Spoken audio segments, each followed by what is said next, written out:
Merci pour la parole. Nous allons vous présenter le cours sur les digitaliques. Ce cours a été préparé par Dr Ciel, Dr Dorian et moi-même, Dr Rodrigue. Donc, pour cela, nous allons procéder selon le plan suivant. Diapo.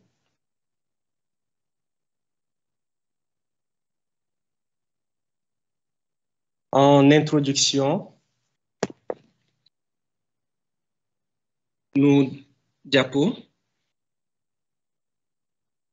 En introduction, comme définition, les hétérosides cardiotoniques ou encore les glycosides cardiotoniques d'origine végétale, digitale pourpre et laineuse, les feuilles de Strophanthus sont une classe thérapeutique de médicaments utilisés en cardiologie.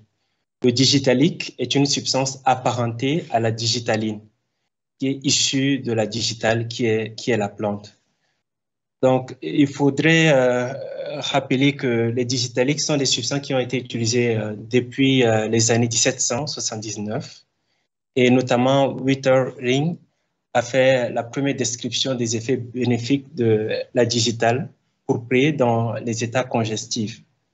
Donc, sinon, on peut encore remonter un peu plus des siècles, même avant Jésus-Christ, comme témoignent certaines papyrus égyptiens. Diapo. Comme intérêt, il joue un rôle dans le traitement de l'insuffisance cardiaque par son effet inotrope positif et à son effet aussi de contrôle de la fréquence ventriculaire dans la fibrillation auriculaire. Donc, il module par ailleurs l'activité du système nerveux autonome, ce qui contribue ainsi à leur efficacité. Diapo.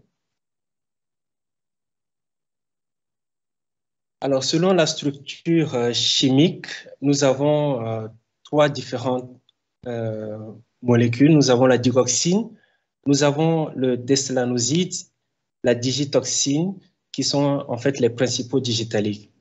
Donc, la digoxine et le deslanoside proviennent en fait de la digitale laineuse. Elle renferme un précurseur essentiel qui est le lanatoside C.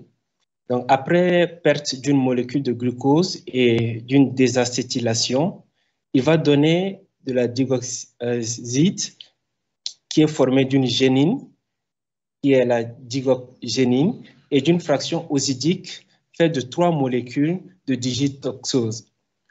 La dénomination commune internationale de ce digitoside est la digoxine, que nous connaissons, qui est commercialisée sous le nom de digoxine. Donc, après désacétylation simple, le lanatoside C va donner, par contre, un autre digoxide qui est le désacétyl-lanatoside C, dont le DCI est le deslanoside, qui est commercialisé autrefois sous le nom de cédylanide, mais qui est maintenant retiré du marché. Diapo. Le troisième digitalique, qui est la digitoxine, provient par contre de la digitale pourpre et elle renferme un précurseur qui est le désacétyl-lanatoside A. Après perte d'une molécule de glucose, il va donner le digitoxide formé d'une génine, qui, je le rappelle, est la partie non glucidique de l'hétéroside, qui est la digitoxygénine, et d'une fraction osidique faite de 3 molécules de digitoxose aussi.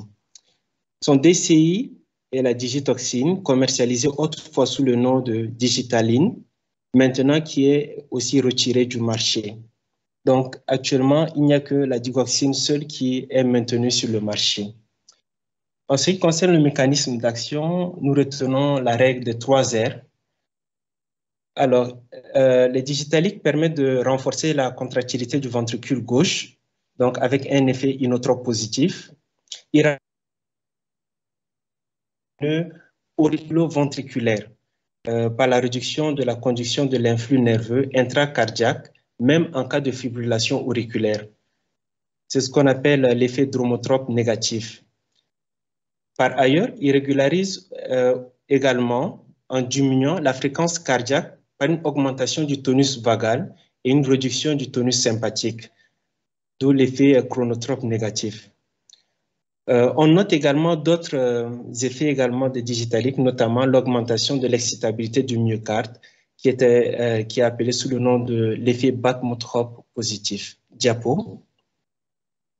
En ce qui concerne l'effet inotrope positif, la digoxine va se lier spécifiquement à la pompe à sodium Na+, K+ ATPase membranaire et ainsi inhiber l'activité de cette enzyme. D'où l'accumulation du sodium dans le cytoplasme sous la membrane qui va induire une diminution du gradient de concentration entre le sodium extra- et intracellulaire. L'antiporteur Na+Ca2+, sodium-calcium, va alors fonctionner en mode inverse en faisant sortir le sodium vers le milieu extracellulaire et entrer le calcium dans le cytosol. Diapo. Ainsi donc, l'augmentation modérée de la concentration calcique intracellulaire qu'elle entraîne induit la libération du calcium qui est stocké dans le réticulum cytoplasmique via le récepteur ryanodine. Donc, c'est la libération du calcium induite par le calcium ou en anglais calcium-induced calcium release. L'augmentation de la concentration du calcium intracellulaire active les éléments contractiles, les protéines contractiles, à l'origine de l'effet inotrope positif. Diapo. Donc, voici ici un schéma qui nous montre un peu ce que nous venons de décrire, notamment avec le blocage de l'ATPase, sodium, potassium et l'activation du sodium, du canal sodium et calcium. Diapo.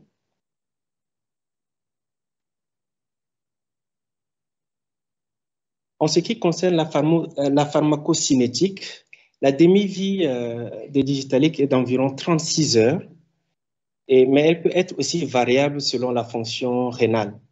Donc, l'absorption digestive se fait autour de 70% et fait intervenir des transporteurs membranaires,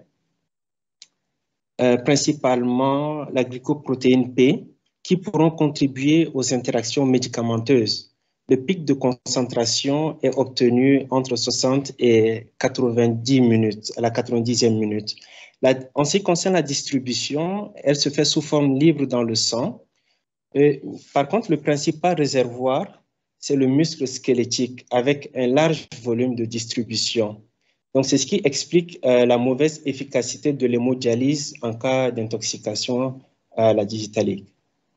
Le métabolisme hépatique est plutôt négligeable et l'élimination se fait essentiellement par le rein. Diapo. Nous allons aborder le chapitre des indications et de la posologie. L'indication, nous avons d'abord l'insuffisance cardiaque. Il faut rappeler qu'il ne s'agit pas d'un traitement de première intention. L'effet est neutre sur la mortalité, mais améliore quand même les symptômes. Il est indiqué uniquement s'il y a une fibrillation auriculaire pour ralentir la fréquence ventriculaire ou chez des patients qui restent symptomatiques après un traitement par les médicaments ayant démontré un effet bénéfique sur la mortalité. Nous pouvons également le prescrire également devant les CMD primitives, les cardiomyopathies dilatées primitives, les cardiomyopathies hypokinétiques. Diapo. Il trouve également une indication dans les troubles du rythme supraventriculaire, notamment les fibrillations auriculaires, les flux auriculaires à réponse ventriculaire rapide. Il n'y a pas d'effet anti-arythmique direct, mais il y a une amélioration de la tolérance hémodynamique par ralentissement de la fréquence ventriculaire. En ce qui concerne la posologie, les posologies vont différer selon l'âge.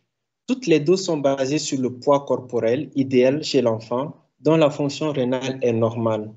Donc, la dose intraveineuse correspond à 75% de la dose orale. Donc, le tableau qui suit nous montre un peu les posologies.